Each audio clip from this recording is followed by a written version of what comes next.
నమస్తే friends, welcome to hello investor. నేను రఘు. ఈరోజు ఇన్వెస్ట్మెంట్లో కొన్నిటి గురించి తెలుసుకుందాం.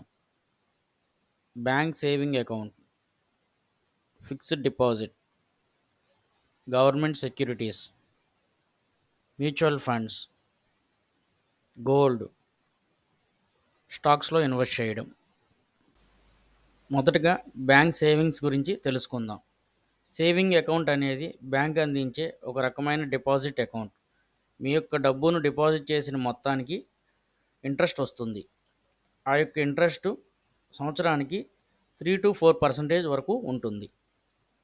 రెండవది ఫిక్స్డ్ డిపాజిట్. ఫిక్స్డ్ డిపాజిట్ అనేది బ్యాంక్ అందించే ఒక సేఫ్ ఇన్వెస్ట్మెంట్ ఆప్షన్. బ్యాంక్ స్థిరమైన వడ్డీ రేట్లకు హామీ ఇస్తుంది. ఈ ఈ ఫిక్స్డ్ డిపాజిట్ వల్ల మీ యొక్క ఇన్వెస్ట్మెంట్ పెంచుకోవచ్చు.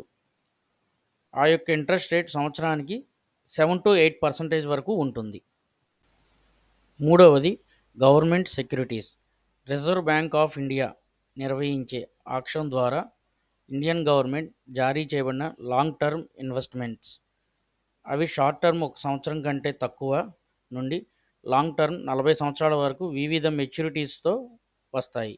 ఒక సంవత్సరానికి 7.75% వడ్డీ రేటు వస్తుంది. నాలుగవది మ్యూచువల్ ఫండ్స్. మ్యూచువల్ ఫండ్స్ అనేది ప్రొఫెషనల్ ఫండ్ మేనేజ్మెంట్ ద్వారా నిర్వహించబడతాయి. దీనిలో ఇన్వెస్ట్మెంట్ లక్ష్యాన్ని పెంచుకుందామని ఆసక్తి ఉన్నవాళ్ళు వీటిలో ఇన్వెస్ట్ చేస్తారు. ఇన్వెస్ట్ చేసిన డబ్బును ఈక్విటీ, బాండ్స్, మనీ మార్కెట్ లేదా ఇతర సెక్యూరిటీస్లో ఉంచుతారు. వీటి యొక్క లాభ నష్టాలు మార్కెట్ మీద డిపెండ్ అయి ఉంటుంది.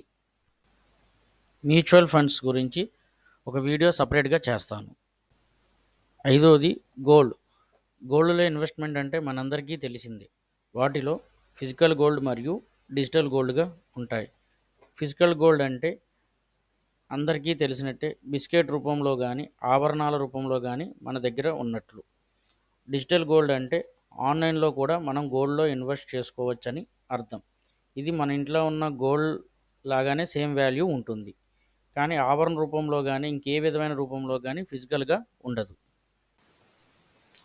ఆఖరిగా స్టాక్స్లో ఇన్వెస్ట్ చేయడం గురించి తెలుసుకుందాం.